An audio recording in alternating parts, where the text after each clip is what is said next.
नमस्कार। आज के इस नए वीडियो ट्यूटोरियल में आप सभी का स्वागत है। आज का हमारा टॉपिक है एमएस एक्सेल का पाइवट टेबल। एक्सेल में पाइवट टेबल का इस्तेमाल डाटा एनालाइज करने और एमआईएस के रिपोर्ट बनाने के लिए बहुत ज़्यादा यूज़ किया जाता है। एक्सेल में पाइवट टेबल एक बहुत ही यूजफुल और पावरफुल फीचर है। पाइवट टेबल की हेल्प से आप एक बड़े और विस्तृत डेटा को, एक बहुत बड़े ह्यूज डेटा सेट से इंपॉर्टेंट इंफॉर्मेशन को आसानी से एनालाइज कर सकते हैं, उस पर काम कर सकते हैं। तो चलिए सीखते हैं इस इंपॉर्टेंट टूल को जिसका नाम है पाइवट टेबल। जैसा कि आप हमारे स्क्रीन पर देख सकते हैं, मैंने एक डाटा तैयार किया हुआ है। आपका डाटा कुछ भी हो सकता है। मैंने एक मार्कशीट जैसा कोई डाटा है और मुझे इसमें कुछ एनालाइज करना है, इस पे काम करना है, इसमें से कुछ चीज़ें समझनी है और उसकी एक रिपोर्ट आगे पेश करनी है। तो देखिए, सबसे पहले यहाँ पे आप डाटा को थोड़ा समझते हैं। जैसे आप देख सकते हैं आपकी स्क्रीन पर, यहाँ पे रोल नंबर है, नेम है, अलग अलग सब्जेक्ट्स हैं, उनके टोटल मार्क्स हैं, परसेंटेज है, ग्रेड है और साथ में उनका रिजल्ट है।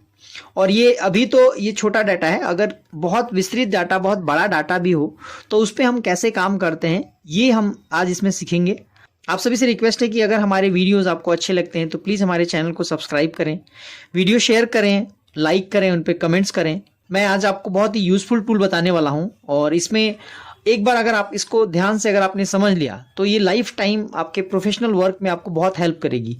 क्योंकि हम लोग भी जहाँ पे काम करते हैं वहाँ पाइवट टेबल से हम लोग डाटा फिल्टर करते हैं, उसमें से जो निचोड़ होता है, जो भी हमें एनालाइज करके जो हम आउटपुट निकालते हैं, उसको हम आगे प्रेजेंट करते हैं। तो बहुत ही यूजफुल टॉपिक होने वाला है, आप बने रहिए वीडियो में।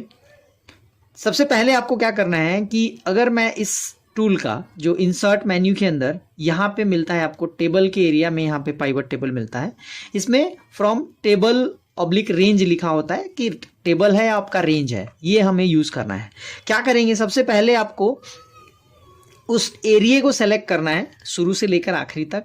इसके कई तरीके होते हैं। शिफ्ट कंट्रोल दबाइए और डाउन एरो, फिर राइट एरो कर दीजिए, जहां तक ये डाटा होगा वहां तक सेलेक्ट कर लेगा। दूसरा तरीका होता है कि आप इसको ड्रैग करके पूरा सेलेक्ट कर लीजिए। एक बार जब आप ये सिलेक्शन बना लेते हैं, इसके बाद सिंपली आपको आना है इंसर्ट मेन्यू के अंदर। यहाँ पर आपको मिलेगा पाइवट टेबल। इसके ड्रॉप डाउन पे क्लिक करिए, इसके अलग अलग ऑप्शंस मिल जाते हैं। जैसे यहाँ पे लिखा हुआ है फ्रॉम टेबल ऑब्लिक रेंज, यानी कि टेबल से या रेंज से आपको पाइवट टेबल बनाना है। फ्रॉम एक्सटर्नल डाटा सोर्स, कोई बाहरी डाटा का सोर्स है जिसको आप यहाँ लाकर कर सकते हैं। फ्रॉम डेटा मॉडल, कुछ अलग सा जो लेटेस्ट वर्जन है हमारे एमएस ऑफिस के, उसके अंदर ये कुछ और नए टूल्स जुड़ गए हैं। फिलहाल हमें सिर्फ ये जो फ्रॉम टेबल और रेंज, ये वाले पे मैं क्लिक करूंगा। जैसे मैं क्लिक करता हूं, आप देखिए यहाँ पर एक न्यू पैलेट ओपन हो जाता है और इस पैलेट में ये साफ दिखा हुआ है आपको, कि देख सकते हैं इसमें लिखा हुआ है कि पाइवट टेबल फ्रॉम टेबल और रेंज। सो मैंने यहाँ पे सिलेक्शन बना लिया है, टेबल और रेंज मैंने ले लिया है। इसका जो अभी एक नया जो मैंने ये बनाया हुआ है, जो डाटा है मेरा, इसका नाम है टेबल 3। सो इसने ऑटोमेटिक उसको रीड कर लिया, टेबल 3।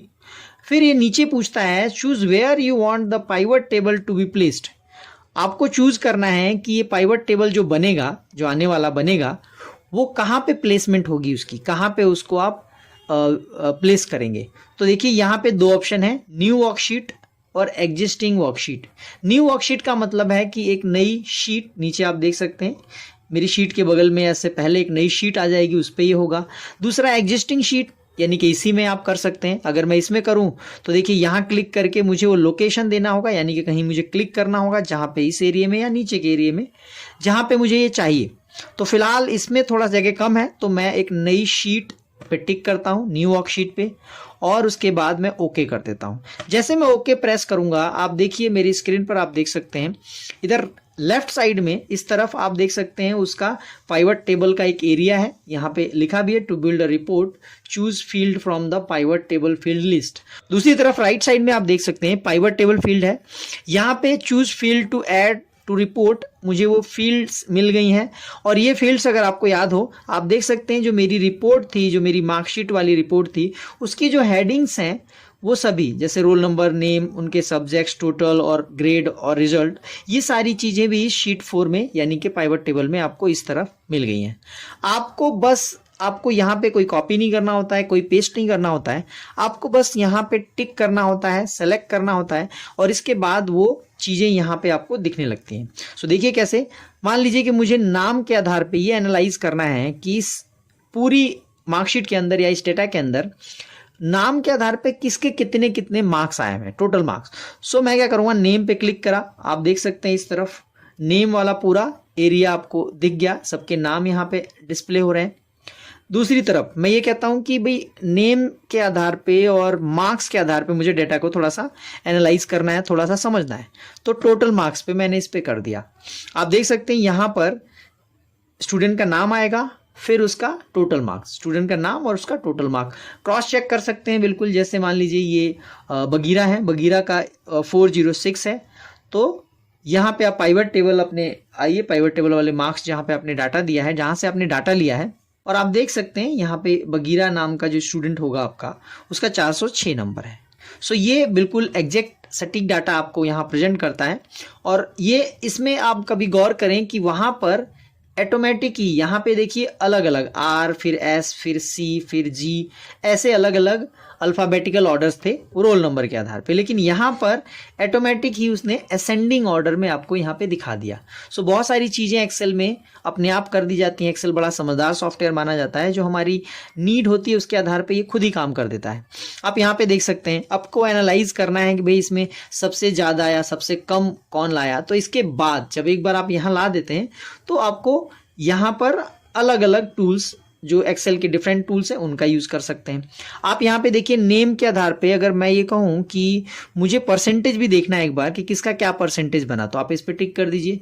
देखिए आपको यहाँ पे परसेंटेज भी इस तरह से आपको डिस्प्ले कर देगा। अगर आपको ये देखना है कि भाई नेम और हिंदी, नेम और हिंदी के सब्जेक्ट्स कैसे आए हैं इनके, तो नेम आप क्लिक करेंगे, हिंदी के क्लिक कर देंगे। कई बार ऑफिशियल वर्क में हमारी को नीड होती है कि हम ना प्रिंट आउट लें, तो आप सिंपल जो भी एरिया, जैसे आप कह रहे हैं कि हिंदी के, अगर हिंदी के टीचर्स हैं या हिंदी के टीचर हैं, उनको अगर प्रिंसिपल एक रिपोर्ट एनालाइज करने के बाद एक रिपोर्ट या एक प्रिंट आउट उनको दे दे और बोले कि देखिए ये आपका रिजल्ट है, आप इसको एनालाइज करिए और इसमें इम्प्रूवमेंट के चांसेस देखिए कैसे कैसे इम्प्रूव करेंगे, सो डैट बच्चों का और ज़्यादा बेहतर परफॉर्मेंस हो पाए। तो ऐसे केसेस में हम प्रिंट आउट की बात करें तो पूरा एरिया आप सेलेक्ट करिए और बस आपको पता है पेज लेआउट के अंदर हम कई बार ऐसे करते हैं, सेट प्रिंट एरिया किया आपने और आप प्रिंट आउट दे दीजिए। जैसे आप प्रिंट आउट दे देंगे तो आप इंडिविजुअल, ऐसे केसेस में आप इंडिविजुअली, जैसे आपको हिंदी के अलावा आपको अगर इंग्लिश का चाहिए तो इंग्लिश का, और यही तरीका है आपको एनालाइज करने का। जैसे नेम के आधार पे अगर मैं ये कहूँ कि सबके टोटल के आधार पे, जैसे अगर 5 टीचर्स हैं हमारे यहाँ, प्रिंसिपल ये एनालाइज कर रही हैं कि सब, अगर हम टोटल मार्क्स की बात करें तो हिंदी में अगर 12 बच्चे हैं, 1200 मार्क्स का पेपर है, तो सबका मिलाकर कितना हुआ है, तो आप एक क्लिक करेंगे, देखिए आ जाता है। आप इंग्लिश का देखना चाहते हैं सबका सम, कि भाई 12 बच्चों का टोटल मार्क्स कितना इन्होंने अचीव किया, कितना आया, तो आप देखिए इंग्लिश पे टिक करिए, इधर आ जाएगा। मैथ पे आप टिक करेंगे, ये आ जाएगा। इसी तरह से आप और भी सब्जेक्ट्स का आप यहाँ पे टिक करते जाएंगे और आप देख सकते हैं रिजल्ट आपके सामने हो जाता है। और इनका ग्रैंड टोटल भी पाइवट टेबल ऑटोमेटिक आपको सम ऑफ करके दिखा देता है सबका। तो आपके लिए आसान है, आप एनालाइज कर पाएँ कि भाई जो इंग्लिश पढ़ाने वाले टीचर हैं या इंग्लिश पढ़ाने वाले, जो बिल्कुल समझ सकते हैं कि उसने अच्छा परफॉर्मेंस दिया है। यहाँ पे सुधार की किसको जरूरत है, आप देख सकते हैं सबसे कम, यानी एसएसटी की टीचर को आप बोल सकते हैं कि प्लीज़ इस पे थोड़ा सा और वर्क करिए। सो ओवरऑल ये इस तरह से आप डेटा को एनालाइज कर सकते हैं। अगर आपको सेम चीज़ पीपीटी के माध्यम से या कैसे भी प्रिंट करना है या शो करना है, तो आप ये इसका स्क्रीनशॉट या इस डाटा को आप वहाँ प्रेजेंट कर सकते हैं। तो आई होप आज के इस वीडियो से आपको काफ़ी कुछ सीखने को मिलेगा। साथियों, अगर आपको हमारे वीडियोस अच्छे लगते हैं, हमारे चैनल को सब्सक्राइब करिए, हमारे वीडियोस को सपोर्ट करिए, उन्हें लाइक करिए, उस पर कमेंट करिए, और आपके नज़रिए से या आपकी नीड के हिसाब से अगर आपको लगता है कि किस टॉपिक पे हमें वीडियो बनानी चाहिए, तो प्लीज़ आप हमें टॉपिक्स भी सजेस्ट करिए। सो होप आज के वीडियो से आपको काफ़ी कुछ सीखने को मिलेगा। Thanks for your time.